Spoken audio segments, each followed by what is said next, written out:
देख रहे हैं Indian horror TV Ashok Kumar के साथ। दोस्तों, यदि आप हमारे चैनल पर नए हैं तो हमारे चैनल को सब्सक्राइब कीजिए। तो आइए बढ़ते हैं आज की कहानी की ओर। दोस्तों, आज की कहानी विकास नाम के एक पोस्ट ऑफिसर की है, जिनकी ड्यूटी एक छोटे से गांव में जंगल के पास ही बने एक पोस्ट ऑफिस में लगती है। उनके साथ उनकी घटी घटना उन्हीं के पॉइंट ऑफ व्यू से शुरू करते हैं। दोस्तों, मेरा नाम विकास है और मैं तकरीबन 60 साल का हो गया हूँ। अब मैं अपनी नौकरी से रिटायर हो गया हूँ। आज मैं जो घटना आपके साथ शेयर करने वाला हूँ, यह घटना मेरे साथ तब घटी थी जब मैंने नई नई नौकरी ज्वाइन की थी। मेरी सरकारी अफसर के तौर पर पोस्ट ऑफिस में नौकरी लगी थी। मैं बहुत खुश था। मेरी नौकरी छोटे से गांव में लगी थी। मैं जगह का और गांव का नाम आपको नहीं बता सकता, क्योंकि मैं किसी भी जगह को बदनाम नहीं करना चाहता। इसलिए बिना वक्त जाया किए हम अपनी कहानी की ओर बढ़ते हैं। उस रात तकरीबन शाम के 6 बज चुके थे। मैं उस गांव में आ गया था। ट्रेन लेट हो गई थी, इसलिए मुझे आने में बहुत देर हो चुकी थी। मैं गांव की पगडंडियों से होता हुआ पोस्ट ऑफिस की तरफ बढ़ रहा था। मुझे सूचना मिली थी कि पोस्ट ऑफिस गांव के बाहर थोड़े से जंगली इलाके में है। कुछ ही देर में मैं पोस्ट ऑफिस में पहुंच गया था। तकरीबन 1 घंटा लग गया मुझे रास्ता पूछते पूछते पोस्ट ऑफिस तक जाने का। वहां पर मुझे एक कर्मचारी मिला, जिसने मुझे सारा काम समझा दिया और वो वहां से चला गया। अब मैं पूरा दिन पोस्ट ऑफिस में बैठा रहता था और रात को खाना खाकर सो जाता था। गांव में ज्यादातर कुछ चिट्ठियां भी कम ही आती थी, इसलिए मैं अक्सर पोस्ट ऑफिस के बाहर एक कुर्सी पर बैठा रहता था और वहां से उस जंगल और गांव को देखता रहता था। पोस्ट ऑफिस के पास में ही एक कुआं भी था। मुझे वह कुआं अजीब लग रहा था, क्योंकि उस कुएं में पानी तो अच्छा था, लेकिन कोई भी वहां से पानी भरने नहीं आता था। अक्सर मैं उस कुएं में झांक कर देखता था कि वहां पर कितना अच्छा पानी है, परंतु गांव का कोई भी व्यक्ति इस तरफ नहीं आता था।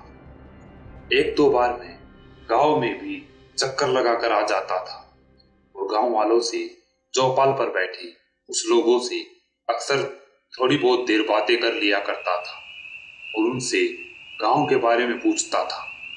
तभी एक गांव वाले ने मेरे कानों में से एक बात निकाली।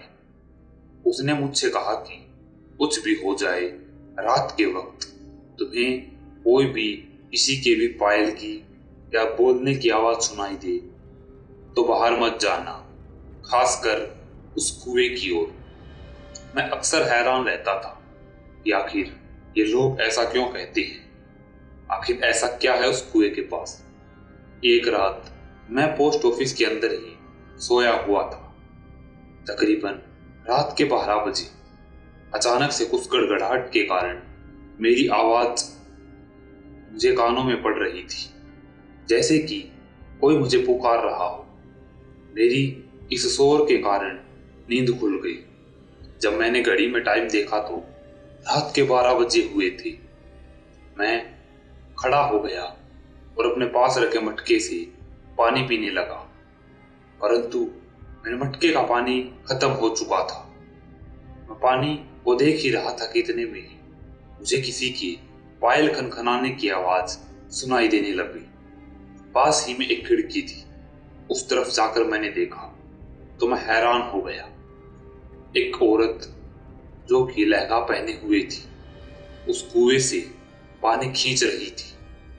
मैं हैरान था कि इतनी रात गए ये औरत यहाँ पर क्या कर रही है, परंतु वहां पर गर्मी बहुत थी और लाइट न होने के कारण मैं पसीने से भीग चुका था।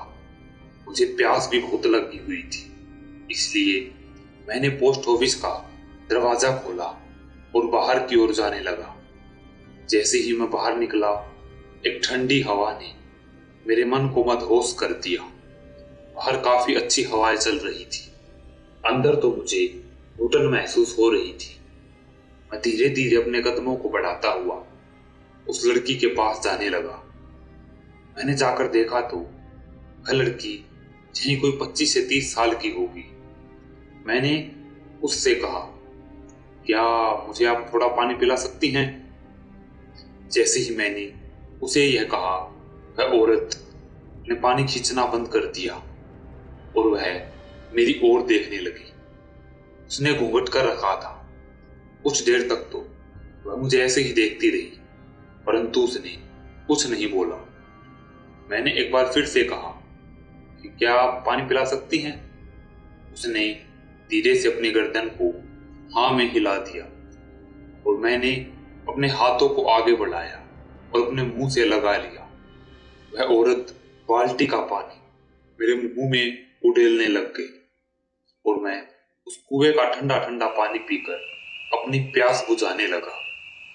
कुछ देर तक तो मैंने पानी पिया क्योंकि मुझे काफी प्यास लगी हुई थी कि तभी पानी पीते पीते मेरी नजर उस औरत के पैरों की तरफ चली गई।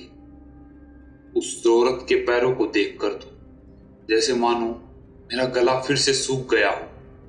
मैं लगातार पानी पिए जा रहा था और मेरी उस औरत के पैरों से नजर ही नहीं हट रही थी।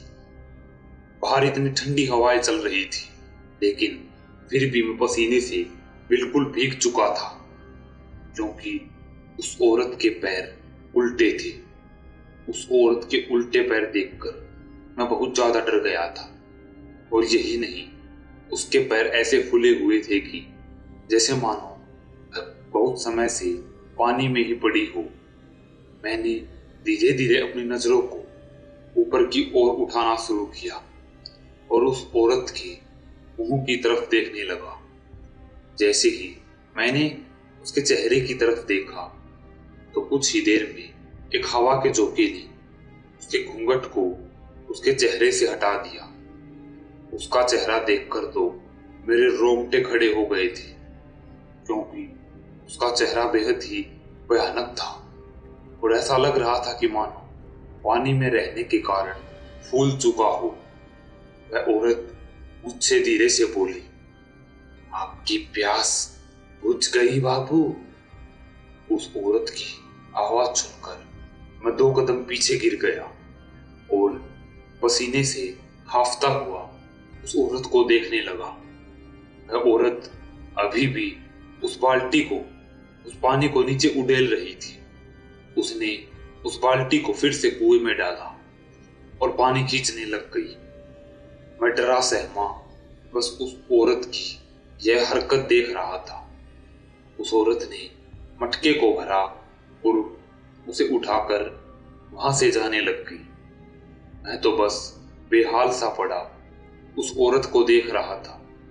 कुछ ही देर में वह मेरी आंखों के सामने से ओझल हो गई। मैं जैसे तैसे खड़ा हुआ और पोस्ट ऑफिस की तरफ उड़ने ही वाला था कि इतने में किसी ने मेरी गर्दन को पकड़ लिया। मेरे रोंगटे फिर से खड़े हो गए। मेरे हाथ पांव थरथराने लग गए थे। मैंने जब पीछे की ओर देखा तो वह औरत मेरे पीछे खड़ी थी। उसके लंबे लंबे नाखून मेरी गर्दन को जकड़ रहे थे। उसने मुझसे कहा, इतनी भी क्या जल्दी है बाबू, अभी तो खेल शुरू हुआ है। उस औरत ने जैसे ही ये कहा, मेरे पसीने के मारे रोंगटे फिर से खड़े हो गए। डर और पसीने से बिल्कुल भीग चुका था। मेरे मुंह से आवाज भी नहीं निकल रही थी, परंतु जैसे तैसे मैंने हिम्मत करके बोला, कौन हो तुम? क्या चाहती हो मुझसे? उसने मुझसे कुछ भी नहीं कहा और एक झटके में मेरे सामने आ गई और कहा, मुझे पोस्ट ऑफिसर से नफरत है। मार देती हूं मैं यहाँ पर जो भी पोस्ट ऑफिसर आता है। मैंने धीरे से पूछा, परंतु क्यों? क्या बिगाड़ा है पोस्ट ऑफिसर ने तुम्हारा? उसने मेरी यह बात सुनकर मेरी गर्दन को और तेजी से पकड़ लिया और कहा, क्या बिगाड़ा है? मेरी पूरी जिंदगी खराब कर दी। तुम्हारी तरह ही पहले भी एक पोस्ट ऑफिसर आया था। एक रात मैं ऐसे ही पानी भर रही थी, परंतु वह शराबी था और उसने पानी बहाने के बहाने मुझे पकड़ लिया और मेरे साथ जबरदस्ती करने की कोशिश की। जब मैंने उसे गांव वालों को बताने की धमकी दी, उसने मुझे किसी कुएं में धक्का देकर मार दिया था। मेरी आत्मा तभी से हर पोस्ट ऑफिसर को मारने के लिए किसी कुएं के आसपास भटकती है। उस औरत की बात सुनकर तो मेरे रोंगटे खड़े हो चुके थे। वह औरत अपना दूसरा हाथ मेरी गर्दन की तरफ बढ़ाने ही वाली थी कि अचानक से ही वह औरत दूर जाकर गिर गई। वह औरत को दूर गिरते ही मैं फटाफट से वहां से भागा और पोस्ट ऑफिस की तरफ बढ़ने लगा। मैं जल्दी से ऑफिस के अंदर आया और दरवाजे को बंद कर दिया। मैं हाफ रहा था, पसीने से भरा मेरा चेहरा, मेरी आंखों में अभी भी उस औरत का वह खौफनाक चेहरा घूम रहा था। मैं दरवाजे के पास खड़ा अभी भी थर थर कांप रहा था। मैंने जब अपने गले की तरफ हाथ मारा तो मैंने देखा कि मेरे गले में एक ताबीज बंधा हुआ था। अब मुझे खेल समझ में आ गया था कि इस ताबीज के कारण ही आज मेरी जान बची है। मैं पोस्ट ऑफिस की तरफ अंदर की ओर बढ़ा। इतने में ही जोर जोर से दरवाजा खटखटाने की आवाज मुझे सुनाई देने लग गई। दरवाजा खोल, आज मैं तुझे मार कर ही रहूंगी। मैं एक कोने में पड़ा, बस पूरी रात डर के मारे अपने घुटनों में सर दिए पड़ा रहा। मैं बस सुबह होने का इंतजार कर रहा था। जैसे तैसे वह रात मैंने निकाल दी और अगले दिन ही मैंने अपना ट्रांसफर उस गांव से करा लिया। वह उस गांव में मैं और नौकरी नहीं करना चाहता था, क्योंकि नौकरी से ज्यादा मुझे मेरी जिंदगी प्यारी थी। अगर मैं वहां पर और रुक जाता तो वह औरत मुझे मार ही डालती। परंतु सुनने में आता है कि आज भी जो भी उस पोस्ट ऑफिसर में जाता है, उस औरत का साया उसे दिखाई देता है। और अक्सर बहुत से ऑफिसरों की मौत की सूचनाएं अखबारों में हमें देखने को मिलती है। परंतु दोस्तों, मेरी किस्मत अच्छी थी, या मानो उस ताबीज ने मेरी उस दिन जान बचा ली थी। नहीं तो आज मेरा भी वह औरत खेल खत्म कर चुकी होती। तो दोस्तों, यह कहानी आज समाप्त होती है। कैसी लगी आपको ये कहानी? अगर अच्छी लगी हो तो वीडियो को लाइक, कमेंट और शेयर कीजिए। चैनल पर नए हैं तो चैनल को सब्सक्राइब कीजिए। अगर आपके पास भी ऐसी कोई कहानी है तो डिस्क्रिप्शन में दी गई हमारी ईमेल आईडी पर भेजिए। जल्दी मिलते हैं हम ऐसी ही एक और डरावनी और खौफनाक कहानी के साथ।